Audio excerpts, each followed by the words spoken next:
자, 우리 옆에 분들과 다시 한번 인사하겠습니다. 오늘 정말 잘 오셨습니다. 은혜 받기 원합니다. 예, 감사합니다. 여러분, 오늘은 그 시화가 아주 시끌벅적합니다. 제가 이제 그 예배 인도하다가 오늘따라 그 순대국밥이 먹고 싶어가지고 좀 자주 가는 그 국밥집을 가는데 그냥 사람들이 너무 많아가지고 이렇게 왜 이렇게 많은가 했더니 그 달력이 이제 월요일까지 이제 빨간 날이라면서요. 그래가지고 이제 신났어요. 이제 그래가지고 시화가 시끌벅적한데 이렇게 세상의 조류에 떠나려 가지 않고 금요 예배를 지키시는 여러분들의 심령 가운데 주께서 허락하시는 평안과 기쁨이 함께 하시게 되시기를 주님의 이름으로 축복합니다. 오늘 우리가 읽은 이 본문을 보면 예수 믿는 우리들에게 너무나 유명한 비유가 나오는데요. 자, 주님께서는 참 포도나무가 되신다라고 하고요. 우리는 그 나무에 붙어 있는 무엇이라고 하죠? 가지라고 말씀하십니다. 자, 이것은 예수 믿는 우리들은 주님을 떠나서는 아무것도 할 수 없다라는 의미로서 우리가 주님과 친밀히 교제해야만 생명을 누릴 수 있고 더 나아가서는 좋은 열매를 맺을 수 있다라는 것이죠. 자, 실제로 4절부터 6절을 보면 그 의미가 명확해지는데요. 자, 우리 약속이 담긴 말씀이라 믿고 4절부터 6절 말씀 천천히 한번 읽어볼게요. 4절부터 6절 시작. 내 안에 거하라. 나도 너희 안에 거하리라. 가지가 포도나무에 붙어 있지 아니하면 스스로 열매를 맺을 수 없음같이 너희도 내 안에 있지 아니하면 그러하리라. 나는 포도나무요 너희는 가지라. 그가 내 안에 내가 그 안에 거하면 사람이 열매를 많이 맺나니 나를 떠나서는 너희가 아무것도 할 수 없음이라. 사람이 내 안에 거하지 아니하면 가지처럼 밖에 버려져 마르나니 사람들이 그것을 모아다가 불에 던져 사르느니라. 자, 그렇다고 한다면 자, 예수 믿는 우리들은 일평생 주님을 떠나지 않고 그분 안에 거하기 위해서 노력해야 되는데요. 자, 그런데 도대체 우리가 어떻게 하는 것이 주님 안에 거하는 것이라고 할 수 있을까요? 사실 오늘날 우리들은 바로 이런 이야기가 나오면 그 신앙 안에서 굉장히 율법적인 태도를 보일 때가 많은데요. 자, 예를 들면 이런 식이에요. 자, 오늘같이 재밌는 날 교회 안 나오는 사람들은 주님 안에 있는 거예요? 밖에 있는 거예요? 주님 밖에 있다라고 좀 여기지 않나요? 그리고 이제 누군가가 교회는 뒷전에 두고 맨날 세상 모임에만 참여하고서 거기에 이렇게 휩쓸리다 보면 바로 그 사람을 가리켜서 주님 안에 거하지 않는다라고 평가하곤 합니다. 자, 물론 이런 이야기들이요, 뭐 전혀 틀린 이야기라고는 할 수는 없어요. 우리의 마음이 있는 곳에 발걸음이 머물고 우리의 발걸음이 머문 곳에 우리 마음이 머물기 마련이죠. 자, 그런데 오늘 우리가 읽은 본문은 우리가 주님 안에 있다라는 것을 전혀 다르게 제시하고 있는데요. 자, 크게 세 가지로 우리에게 표현하고 있어요. 자, 먼저 7절을 보니까 우리가 주님 안에 있다라는 것은 주님의 말이 우리 안에 머물고 있다라는 것을 의미한다고 하는데요. 이른바 주님의 말씀이 우리 내면 가운데 살아서 우리로 하여금 생명으로 인도하는 역할을 하게 된다는 것입니다. 자, 한번 따라해 보겠습니다. 주님 안에 있다라는 것은 주님의 말씀이 내 안에 있다라는 것이다. 예, 여러분, 이것을 이해하기 위해서 우리가 반드시 알아야 되는 말씀 중에 하나가 예레미야 31장인데요. 자, 예레미야 31장을 보면 하나님께서 그 바벨론에 의해서 완전히 황폐해진 이스라엘을 온전히 회복시켜 주시겠다라고 약속하는 장면이 나와요. 자, 그런데 여러분 잘 생각해 보세요. 나라가 그 다른 나라의 침공을 받아서 완전히 무너지면 하나님께서 해주신다라는 회복을 떠올릴 때 어떤 것들을 떠올릴 것 같아요? 자, 이제 하나님께서 함께 해주시니까 집안 살림살이가 좋아지고 군대가 다시금 힘있게 되고 나라가 강성해지는 것을 좀 기대할 것 같죠? 아마 저가 그때 살았어도 아마 그런 것을 놓고 기도했을 것 같고요. 그런 것을 기대했을 것 같아요. 자, 그런데 예레미야 31장을 보면 하나님께서 해주신다라는 회복을요, 이렇게 소개하고 있어요. 잘 들어보세요. 내가 나의 법을 그들의 속에 두며 그들의 마음에 기록하여 나는 그들의 하나님이 되고 그들은 내 백성이 될 것이라. 하나님 좀 너무 야속하지 않나요? 나라가 다 망했는데요. 그 나라가 망한 상황 가운데 내가 너희를 잘 살게 해주겠다 이런 얘기 하지 않으시고요. 무슨 얘기를 하고 계세요? 내가 하나님의 말씀을 어디에 두겠다고요? 너희의 마음에 두겠다라고 약속하시는 거예요. 자, 그러니까요. 이 말은 어떤 의미냐면요. 하나님께서는 이 이스라엘을 회복시켜 준다라는 것을 말씀의 회복에 관한 이야기로 여겨주신다는 이야기인데요. 하나님의 말씀을 우리 마음속에 두어 더욱 긴밀하게 작동하는 역사를 누리게 하신다라는 이야기를 하는 거예요. 자, 이것을 어떻게 설명할까? 제가 이런 이야기가 나오면 아껴둔 예화가 있는데요. 자, 일전에 함께 신앙생활하던 집사님 중에 그 남편과의 오랜 불화로 인해서 괴로워하던 분이 계셨는데요. 자, 이분이 저와 함께 제자 훈련을 하는 중에 크게 은혜를 받고 기도로 무적응하면서 이제 남편에게 솟구치는 화를 참기로 작정합니다. 자, 그런데 여러분 꼭 그렇게 작정하고 나면 더 화낼 일이 생기는 거 아세요? 그래가지고 이제 다시는 남편한테 화를 안 내겠다 이렇게 작정하는 날 이 대판 뭐에 씌인 것처럼 남편이랑 아주 엄청난 이 불화를 하게 되었다고 합니다.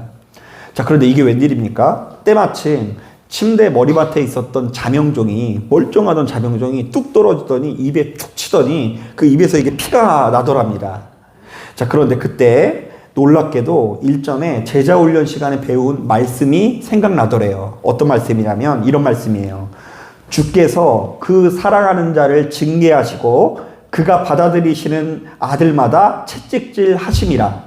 자, 그러니까 지금 우연인지 뭔지 뭐 하나님의 역사인지 우리는 제3자가 보았을 때 잘 모르겠지만 남편이랑 한참 싸우고 있는 그 사람 입장에서는요, 그 자명종이 떨어져서 자신의 입을 탁 치는 게 누구의 징계처럼 느껴져요? 하나님의 징계처럼 느껴져서 하나님께서 나를 이렇게 징계하시는 거 보니까 하나님께서 나를 엄청나게 사랑하시는 것이 분명하다라는 확신을 갖고 너무 좋아가지고 싸우다 말고 씩 웃었더니 남편이 좀 이상하게 생각하더래요. 저 사람이 이렇게 피가 나가지고 웃고 있는데 저거 왜 이렇게 웃고 있나. 자, 그런데 저는 이것이 이 성도가 하나님의 말씀 안에 거하고 있다는 대표적인 예인 것 같은데요. 여러분, 말씀을 너무 점괘로 여기시면 안 돼요. 제가 오늘 오늘 하루 운세가 어떤지 이거 살펴보기 위해서 성경을 이렇게 딱 펴보가지고 그 펴본 말씀이 지금 나한테 하는 말씀이구나 이렇게 보는 게 아니라요. 이 하나님의 말씀을 오랫동안 묵상하고 가까이 하고 이렇게 강대상에서 듣는 가운데 그 말씀이 어디에 새겨진다고요? 내 마음에 새겨져서 수렁 가운데 있는 나를 좋은 곳으로 인도하는 역사가 수시로 나타나게 될 텐데 바로 그것이 내가 주님 안에 있다라는 증거인 줄로 믿습니다. 자, 그런가 하면 10절을 보니까 우리가 주님 안에 있다라는 것은 주님의 사랑이 우리 안에 머물고 있다라는 것을 의미합니다. 자, 한번 따라해 보겠습니다. 내가 주님 안에 있다라는 것은 주님의 사랑이 우리 안에 머물고 있다라는 것이다.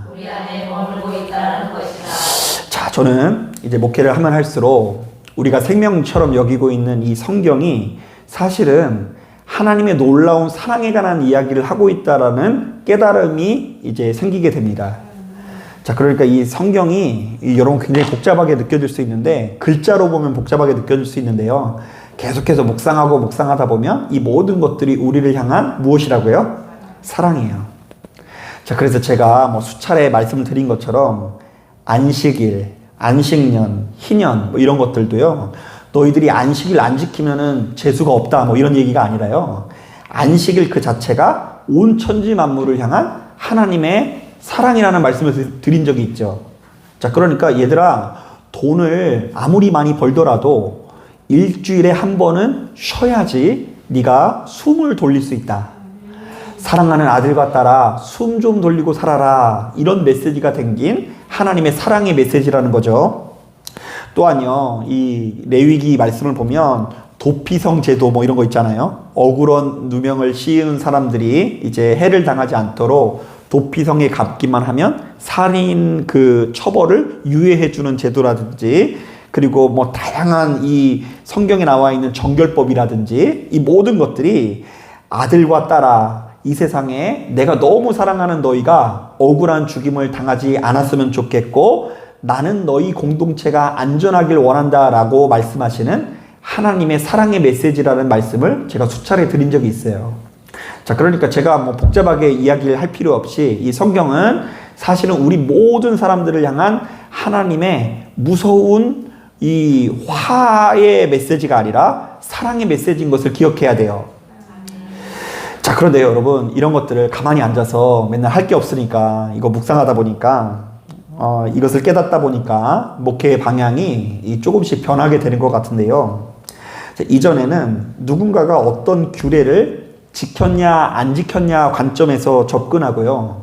이 사람이 이것을 이루면 믿음이 좋고 이것을 이루지 않으면 믿음이 좋지 않고 뭐 이런 종류의 접근을 하다 보니까요. 맨날 성도님을 볼 때 마음에 안 드는 사람들만 이렇게 넘쳐 흘러가는 것 같아요. 왜냐면 제 기준으로 볼 때 뭔가 잘 이르지 못한다고 생각하니까. 자, 그런데요. 이제는 바로 이런 마음은 별로 들지 않고요. 어떤 경우에도 우리 성도님을 사랑과 긍휼의 마음을 가지고 지켜보려고 노력하고 있는데요. 자, 그리고 이것은요. 정말로 제 안에 이렇게 역사하면서 어떤 생각이 드냐면 이 자리에 앉아 계신 여러분들을 볼 때 가끔씩은요. 아, 너무 고생한다 이런 생각이 들 때도 있어요. 제가 이제 며칠 전에도 그 새벽 예배 인도하다가 그런 얘기를 드렸거든요.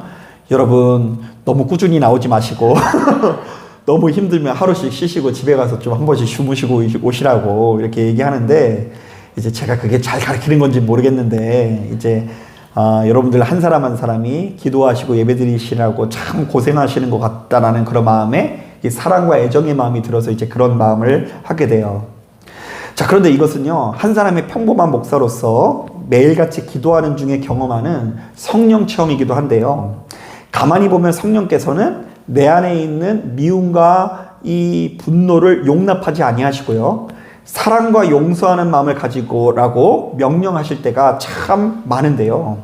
자, 여러분, 우리가 주님 안에 있다는 것은 결국 바로 이렇듯 주님의 사랑 가운데 있다는 것을 의미합니다. 자, 그러니까 여러분 기도 아무리 많이 해도 맨날 가는 곳곳마다 이 사람 저 사람 다 부딪히고 싸운다? 이것은 어떤 면에서는 내가 진리 안에 있어서가 아니라 내가 하나님 안에 있어서가 아니라 내가 하나님 안에 있지 않기 때문에 발생하는 다툼일 수 있는 거예요. 자, 그러니까 여러분 우리가 기도를 많이 하느냐 안 하느냐를 초점을 줄 것이 아니라 지금 내 안에 정말로 하나님을 닮은 마음이 얼만큼 자리 잡고 있는지를 돌아볼 수 있어야 되는 거예요. 예, 하나님을 닮은 모습으로 우리 가운데 역사하신다는 걸 믿으셔야 돼요. 하나님을 닮은 모습으로. 그런데 우리가 하나님을 믿는 사람인데 갑자기 막 무당을 닮은 사람의 모습이라든지 군인의 모습이라든지 투사의 모습으로 한 사람 한 사람을 접근하면 안 되는 것 아니겠습니까? 하나님께서 나를 아껴주시고 사랑해주시고 용납해주셨듯이 우리도 주변에 많은 사람들을 사랑하고 용납하는 믿음의 자세가 나오는 것이 훨씬 중요한 거예요. 자, 마지막으로 11절을 보니까 우리가 주님 안에 있다라는 것은 주님의 기쁨 가운데 있다라는 것을 의미한다라고 정의합니다. 자, 한번 따라해 보겠습니다. 우리가 주님 안에 있다라는 것은 주님의 기쁨이 내 안에 있다라는 것이다. 자, 여러분 사도행전을 보면 그 성령에 관한 말씀이 많이 나오는데요. 자, 많은 분들이 성령이라고 하면 주로 사도행전이라고 하면 기적을 떠올리죠. 자, 그런데 의외로 사도행전 말씀을 꼼꼼히 묵상해 보면 성령 충만한 자와 성령을 거스르는 자의 그 기준이 뭐냐면 기쁨이에요. 기쁨. 자, 예를 들면 어떻게 설명을 해볼까? 여러분 성경에 그 집사님 한 분이 순교하시는 이야기 나오죠. 스데반 집사님이. 자, 그런데 스데반 집사님이 설교를 할 때 그것을 듣고 있는 종교 지도자들은요, 기쁨이 넘칠 것 같아요? 화가 넘칠 것 같아요? 네, 화가 났어요. 화가 났어요. 이 사람들 왜 화나는지 몰라요. 지금 구약에 나와 있는 성경을 고스란히 인용하는데도 불구하고 이 사람들이 화가 나서 스데반 집사님한테 팍 화를 냅니다. 자, 혈기에 사로잡혀서 쳐서 죽이려고 하는 모습이에요.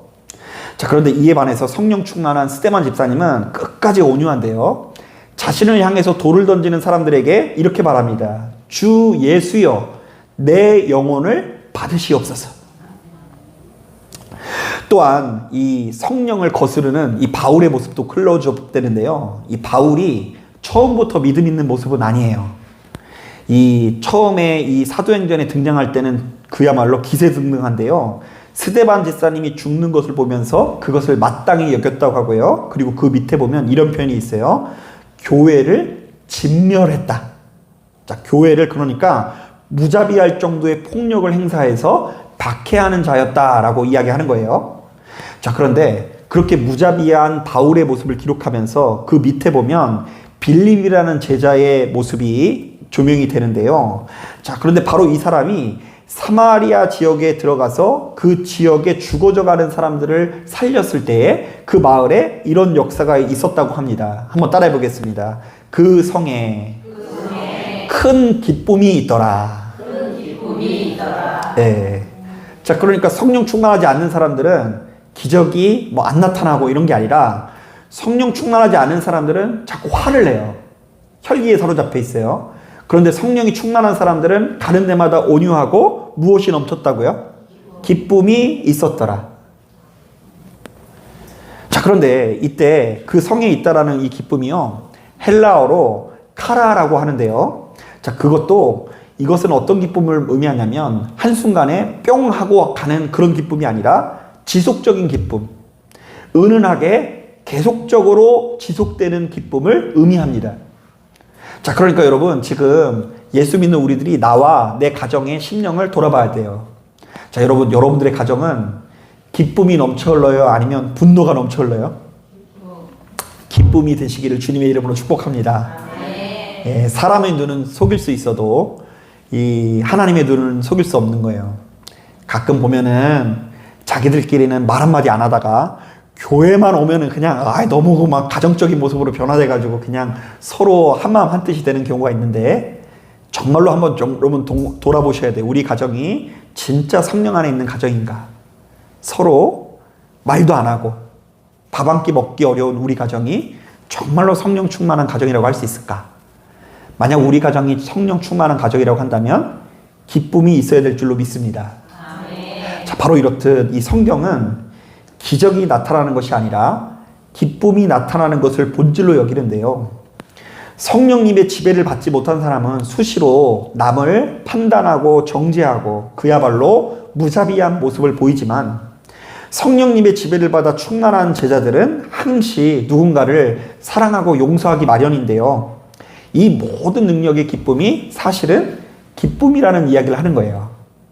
기쁨이 있어야 용서할 수 있고, 기쁨이 있어야 사랑할 수 있고, 기쁨이 있어야 헌신할 수 있는 것입니다. 자, 그렇다면 매일같이 기도하면서 성령님의 도우심을 간구하는 성도님들은 그 무엇보다 자기 자신의 내면을 주목할 수 있어야 되는데요. 일단 나의 심령에 기쁨이 있는지 없는지를 점검해 볼 수 있어야 하고요. 자, 그리고 지금 내가 누리고 있는 기쁨이 순간적인 기쁨이요, 한순간에 뿅 하고 나타났다가 뿅 하고 사라지는 기쁨인지를 돌아볼 수 있어야 돼요. 여러분, 오늘 제가 시화가 시끌벅적하다고 한 이유가 있는데요. 제가 이 순대국밥을 먹고 돌아오는데 보니까 낙원이 펼쳐졌어요. 아주 번쩍번쩍거리고 어디서 쿵쾅쿵쾅 거리고, 그냥 왜 이렇게 시화는 그냥 밤에도 그냥 현란한지, 그 골목골목마다 이 테이블이 하나씩 다 차려져 있는데요. 얼굴이 기쁨이 넘쳐 흘러요. 왜 그런 줄 아세요? 회사를 내일도 안 가고 내일 모레도 안 가고 월요일도 안 가니까 기쁨이 넘치는 거예요. 근데 제가 예언을 하자면 화요일이면 그 기쁨이 깨질 줄로 믿습니다. 화요일 날이면 또 다시 가야 되니까 그 뿅 하고 그 기쁨이 사라지겠죠. 그리고 어떤 면에서 오늘 지나치게 과음하신 분은요, 내일 또 후회할 수도 있어요. 내가 내일 어제 조금 먹었을걸. 이렇게 뿅 하고 사라지는 기쁨을 누리고 있을 수 있죠. 그러나 예수 믿는 우리들은 그렇게 순간적으로 뿅 하고 사라지고 나타나는 그런 기쁨이 아니라 은은하고 오랫동안 지속되는 기쁨을 온전히 누려야 될 줄로 믿습니다. 그게 주님 안에 있는 거예요. 여러분, 어떤 면에서 그 설교자든 이 자리에서 기도하시는 여러분들이든 간에요. 하나님 안에서 바로 이 기쁨의 내공이 좀 커져야 돼요. 저도 같은 경우도 말씀을 준비하다가 갑자기 주바정처럼 생각이 나는 건 뭐냐면, 아니, 저는 왜 그렇게 그냥 눈앞에 그 대단한 성과가 나타나지 않으면 그렇게 쉽게 무너졌는지. 특히 이제 설교를 하다 보면, 아니, 어떤 날에는 잘 전해질 때도 있고 안 전해질 때도 있는 거 아니겠어요? 그렇다고 해주세요. 근데 그냥 설교가 조금 안 전해지고 나면 나는 이제 목회 이제 할 필요가 없고 할 자격이 없는 사람인 것 같고, 아무리 열심히 준비를 해놓고 나도 그 기쁨을 잃어버리고 다 무너져 버리고요. 또 그냥 어쩌다가 한두 번 잘 전해지면 그냥 내가 세상 바울인 것 마냥 주변 사람들에게 그냥 흥분해가지고 열정적으로 해가지고, 기쁨이 있을 때는 그냥 이렇지만 없을 때는 이렇게 땅바닥으로 주저가지고 맨날 이렇게 왔다 갔다 거리는데, 그것이 내가 어떤 면에서 주님 안에서 견고하지 못하다라는 증거라는 생각이 들기도 합니다. 여러분, 아무쪼록 주님이 있다라는 것은, 주님 안에 있다라는 것은 주님의 기쁨이 내 안에 있다라는 것임을 깨닫고 자꾸 하나님의 마음과 내 마음을 따로 두지 마시고 항상 그것이 교차하는 가운데에, 하나님의 마음과 사귀는 가운데에 하나님의 기쁨이 우리의 기쁨 되어지기를 주님의 이름으로 축복합니다. 자, 말씀을 정리합니다. 자, 이 시간에는 요한복음 15장 말씀을 근거로 성도가 주님 안에 거한다라는 것을 크게 세 가지로 해석을 해보았습니다. 자, 사랑하는 여러분, 여러분 주님 안에서 거하고 싶으십니까? 자, 그럼 주님 안에 거한다라는 것은 무엇일까요? 열광적인 분위기나 엄청난 기적을 의미하는 게 아니라, 자, 첫 번째, 주님의 말씀이 우리 안에 거한다라는 의미가 있는 거예요. 우리가 어디를 가도 주님의 마음이 내 안에 있으면 그 주님이 나와 동행하는 거예요. 자, 두 번째, 그런가 하면 우리가 하나님과 교제하는 가운데 주님의 사랑이 나의 사랑에 머물게 되는 거, 이게 주님과 친밀히 교제하는 거예요. 주님이 우리와 동행하시는 거예요. 공교롭게도 이제 오늘 새벽에 그런 말씀 전했거든요. 자, 그거 뭐냐면, 우리가 누군가를 용서해 줄 때 7번씩 몇 번이라도 용서하라 그러죠. 그거는 이제 무한정 용서하라는 거예요. 그런데 우리 주님께서 얼마나 지혜로우신지 그냥 용서하라는 말 안 하고요. 그 밑에 보면 이런 말씀을 하세요. 너희가 하나님께 10조 원을 탕감받았으니 주변에 있는 사람들의 100만 원 정도 되는 빚은 얼마든지 탕감해 주라. 참 우리 주님께서 가만히 보면 그냥 공짜가 없으시죠? 그냥 용서해 주는 것이 아니라 하나님께서 우리의 빚을 이미 10조 원 정도 탕감해 주었다는 것을 기억하라고 말씀하세요. 자, 그러면 그 하나님께서 나를 이렇게 사랑해 주시고 용서해 주셨으니 나도 주변의 사람들을 어떻게 해야 되겠다? 사랑하고 용서해 줘야 되겠다. 그게 주님 안에 거하는 것입니다. 자, 그리고 세 번째, 주님의 기쁨이 우리 안에 머무는 것이 우리가 주님 안에 거하는 것임을 여러분 기억해야 돼요. 그러니까 여러분 너무 고통스러우시면 안 되고요. 그 고통을 넘어서는 그 기쁨을 누리셔야 돼요. 직장이든 회사든 뭐든 간에요. 너무나 아끼고 사랑하는 하나님께서 지금 내가 이렇게 사는 걸 원하실까? 한번 돌아보세요. 너무 고통스럽고 힘든데도 불구하고, 하나님의 영광을 위해서 나는 이 길을 가리라 이렇게 하시는 분이 있는데, 진짜 여러분 잘 생각해 보세요. 하나님께서 그렇게 여러분들을 아끼고 사랑하시고 여러분들을 자녀로 여기고 사랑하는 아들이요 딸이라고 여겼을 때 이렇게 사는 걸 원하실까? 아마 여러분들이 기쁨 있게 살기를 원하실 것입니다. 자, 사랑하는 여러분, 바로 이 말씀에 귀를 기울이시고 그리스도 예수 안에서 날마다 좋은 열매를 맺으시는 저와 여러분들 되기를 주님의 이름으로 축복합니다. 자, 기도하겠습니다.